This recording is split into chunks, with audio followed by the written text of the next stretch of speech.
Today, we will be talking about Barney the Dinosaur and a controversy that surrounds the character. Barney has been around for a good amount of time and was part of those stable PBS shows like Arthur, Sesame Street, and Word World. And while Sesame Street often had its bigger back-end issues with certain things, Barney's controversial issues were in a league of their own. But before we get into detail about the character and his show, let's go into a bit of an origin story. Barney was created by Cheryl Leach. She came up with an idea for a children's program after her son outgrew all the other kiddie stuff. She then decided that the featured character should be a dinosaur since that's what her son kinda took interest in. Also keep in mind that this very same kid committed a crime as a grown-up, but we'll get into that a little bit later. Leach came up with a team to create some home videos that would entertain her son called Barney and the Backyard Gang, which would star Sandy Duncan, a popular actress at the time. This Barney would be a super dark looking creature and would literally sound like he was trying to hunt you down. So he began to evolve over the course of the videos to become more appealing. Mostly. They finished the videos and then they just died. Literally. The producers never really intended for it to really last that long. However, one day in 1991, an executive from a popular television station rented out one of the videos for his daughter. The kid was mesmerized and he thought that it could do well on PBS. He pitched it to the president of the station and the president thought it was good too, especially since his son was also intrigued by it. The show, slated as Barney and Friends, started in 1992. However, PBS was not trying to give the show more than 30 episodes. So when CPT found out, they sent emails to get another few seasons and continue. PBS eventually buckled when everyone kinda ganged up on them about the show, especially since they named it as one of the most popular shows getting cancelled, so they just kinda rocked with it. Now that we got a little bit of the origin out of the way, let's get into how Barney's show format kinda went. For the most part, it's similar to other kid shows in the fact that before Barney even makes an appearance, they're usually doing something related to the topic of the episode. Then Barney comes out of nowhere, says, "Hey kids," and starts running around and singing for about 30 minutes. Usually as the episode goes on, you may get appearances from other characters like one of Barney's associates or friends that usually touch on the episode's topic. Then as they kinda get to the end, Barney sings the "I Love You" song and rolls out.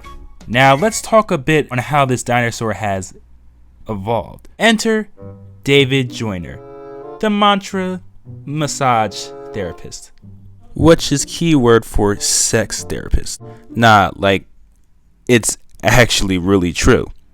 Anyway, David Joyner played Barney throughout the 90s and into the 2000s. So if you ever see Barney being athletic as ever or jumping high as shit, it was most likely him. His first suit was this one. They really made him look really bad here and almost like he was high. But this is the first time people realized that Barney could move and dance and not be like Big Bird, who just walked around and was pretty mellow. So when the show started in 1992, Bob West, who was there from the beginning and gave Barney his booming voice, decided to stay. From there, him and David Joyner literally carried Barney's character and nature for 10 years. They both even did an actual movie as the character, which flopped, but both were committed in a way like you wouldn't believe. And even though Barney would change suits a lot, his voice and mannerisms appeared to be the same. Then around the early 2000s, things started to change.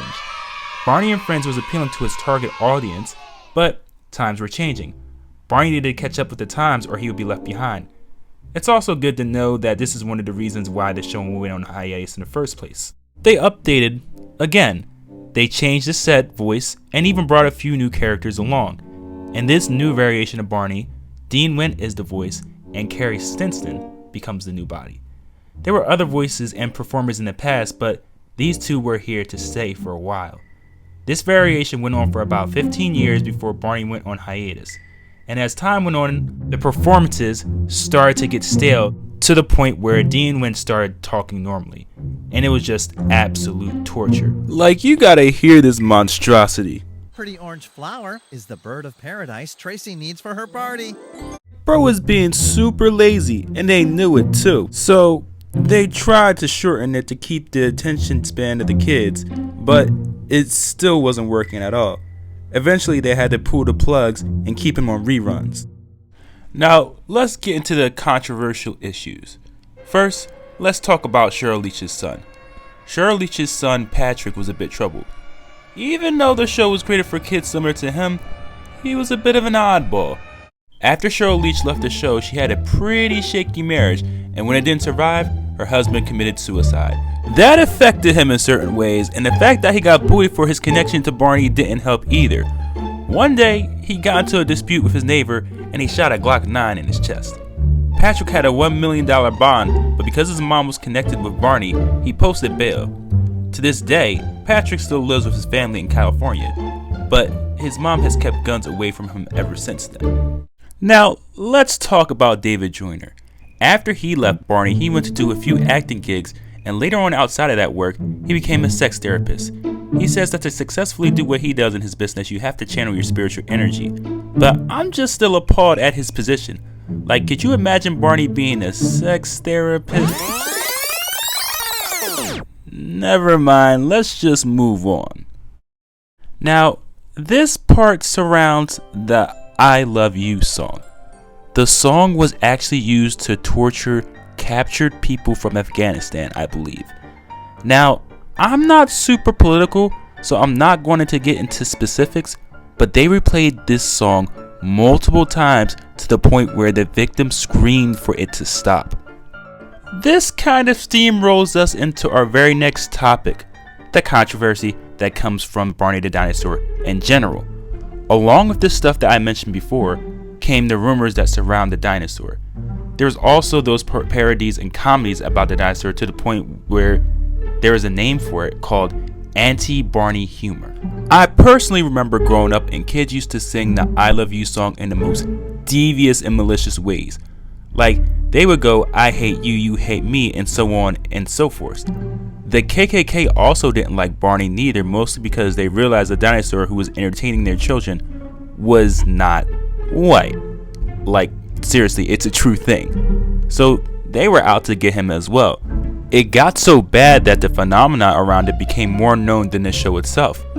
But when you really think about it, it's really crazy how Barney basically had beef with everyone. And it wasn't because he did anything wrong. It was just based on rumors of the things that happened and blown kinda out of proportion. Of course, after Barney went on hiatus, nobody really talked about him for a while. Hit Entertainment's, the ones who owned Barney, sold him over to Mattel, and Mattel kinda sat on their hands for a while. They were also having trouble getting Angelina Ballerina out there.